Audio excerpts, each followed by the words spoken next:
Abonnez-vous, abonnez-vous, abonnez-vous, abonnez-vous massivement, abonnez-vous na Maluemba TV. Maluemba TV, Iloenye, Maluemba TV, Chintok, Tatu Mutombo. Abonnez-vous, Tatu Mutombo, je suis là pour vous dire à tout le monde, à tous mes fanatiques, abonnez-vous massivement na Maluemba TV. Maluemba TV, non, Maluemba TV. Maluemba TV, naza yanko Luemba TV, mosi naza kusabone. Figures from the Ministry of Disaster Preparedness put the number of refugees in Uganda from the Democratic Republic of Congo at over 180,000. These are spread out in settlements in Western Uganda, West Nile and Kampala.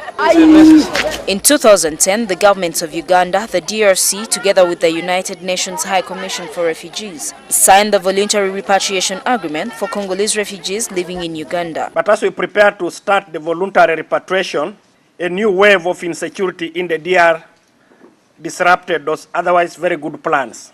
Last month, more than 250 Congolese nationals died on Lake Albert when a crowded boat they were traveling in capsized on Lake Albert between the Democratic Republic of Congo and Uganda. There has been no organized platform for these refugees to find means to return to the DRC. This, among many others, is the concern of the fourth tripartite meeting. Is to make sure that nothing like that happens again. The Congolese government says they are set to receive the refugees back home. When you consider most of the places are peaceful, our people can return. In 45 days, everything will be settled. A key point under discussion is how these refugees can be best returned home willingly and in the most dignified manner possible. Uganda is not chasing away the refugees from the Democratic Republic of Congo. The transport is guaranteed. We look at, together with the government who are receiving, what are the activities that can be done in their villages when they return. The process is expected to begin soon. Gertrude Tumusime with Kwari. Away from the headlines now, there are millions of displaced people around the world in limbo in refugee camps. They're the forgotten ones. We visited one camp in Uganda and met an Aussie woman who's trying to help. Kerry has this report.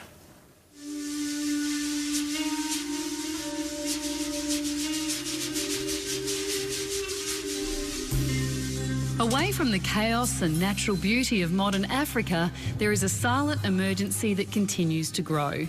A crisis of refugees.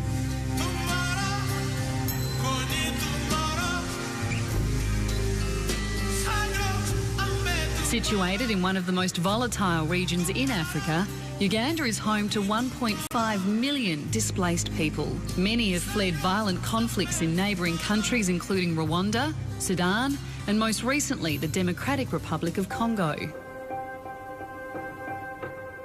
Coming here, I mean, you really have this global feel, and you really do realise that there's just one race, and that's the human race, and we're all the same. Australian Katie Webb gave up her job in advertising to volunteer for the UN Agency for Refugees and has been living in Uganda for the past 5 months. You know that you see these World Vision and everything photos of just hundreds of faces of need, and you cannot associate. You just see this big blanket of people and it's overwhelming. You know, it's when you start talking to the one-on-one and hearing the stories, that's when you're really touched and realise, you know, this could be your sister, your mother, your cousin, you know, they're just like us.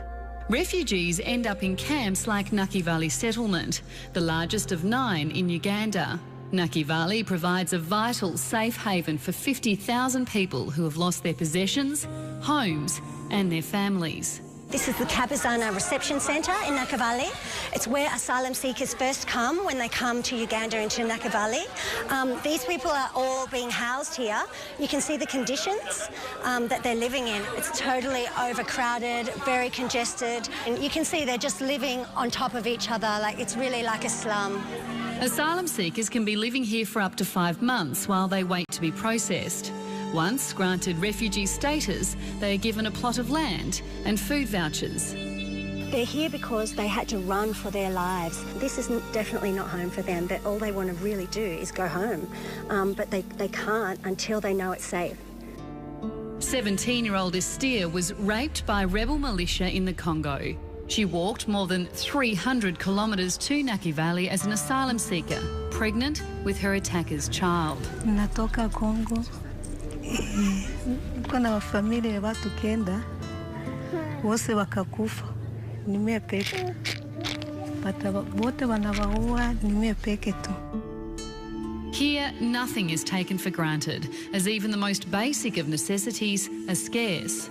Refugees have to walk up to 5 kilometres to collect clean water, and the allocation is small, just 15 litres per person per day.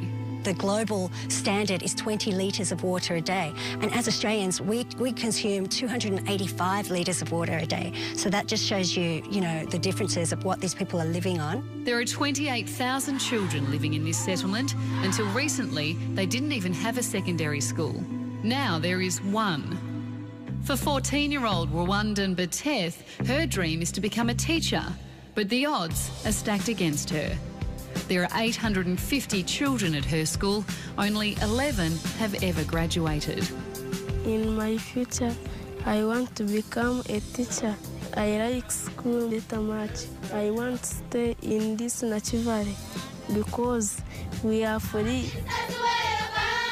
They might have lost everything, but these refugees hold on to hope that with a little bit of help from people like Katie, they might one day be able to rebuild their lives. I've really been touched by their spirit and their positive way that they're living their life amongst so much trouble and so much hardship that they're going through. And they just keep trying and struggling, and that human spirit really shines through.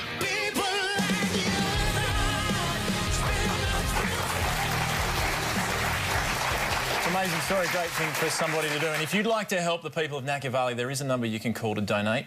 The details are at the 7pmproject.com.au website. You are watching the 7pm Project. We'll be right back after this break. This week on the... Uganda is hosting an estimated 1.3 million refugees, with reception centres in northern Uganda continuing to receive those fleeing the instability in neighbouring Sudan.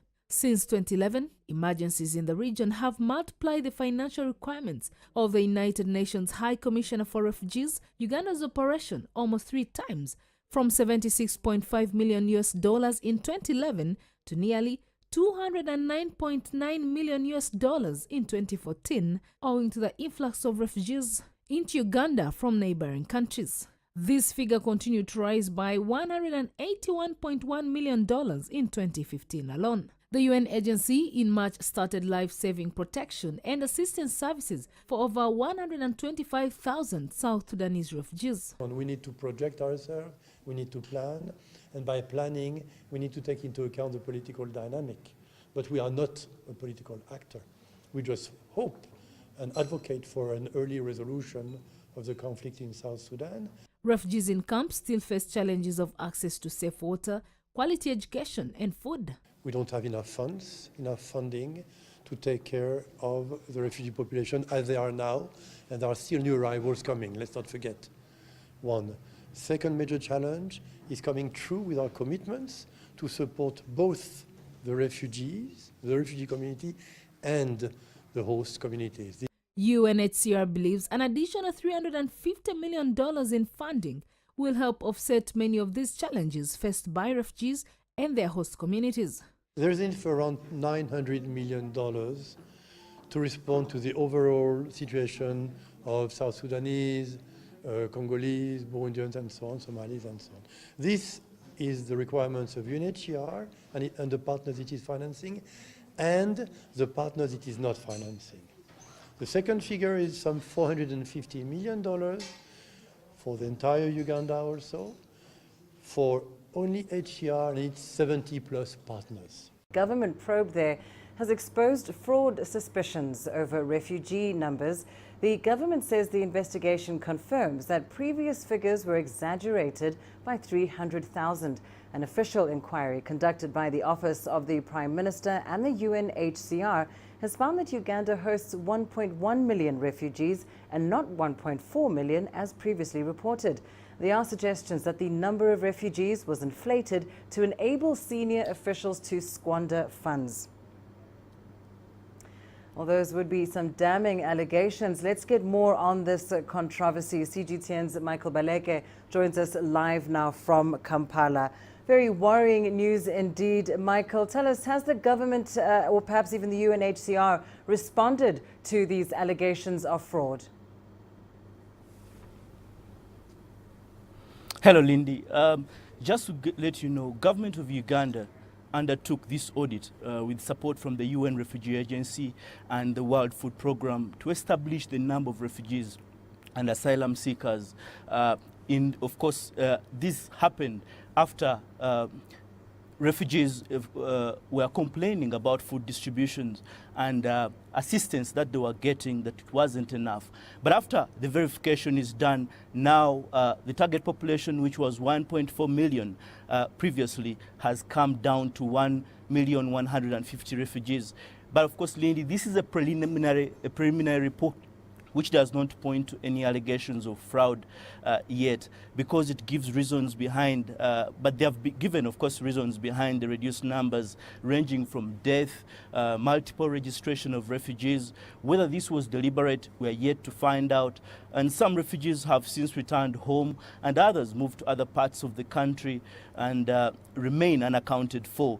But we understand that the assistance in terms of food and other items is now being dispersed against the biometric data. Lindy? And so, Michael, has there been any explanation then for the, as you mentioned, of course, people at refugee camps themselves were complaining that they weren't receiving or being allocated services as expected. Has that been explained as yet? Okay, of course, yes, it has been explained. Uganda already took action against officials involved in refugee mismanagement. And most of these interdicted were top officials. And when we talked to the UN Refugee Agency country representative today, Lindy, he told us that, of course, the reasons behind the verification process were to investigate these officials over these allegations. And once they're found guilty, the report, and when the report is complete in the next few, what they call days or weeks, they want the judicial arm of the government of Uganda to do its work.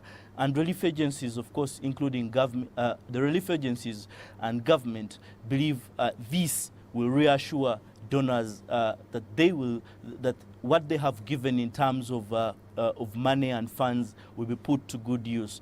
Of course, out of the 450 million requirement for the refugee management in Uganda this year alone, half of that has come through largely due to these allegations.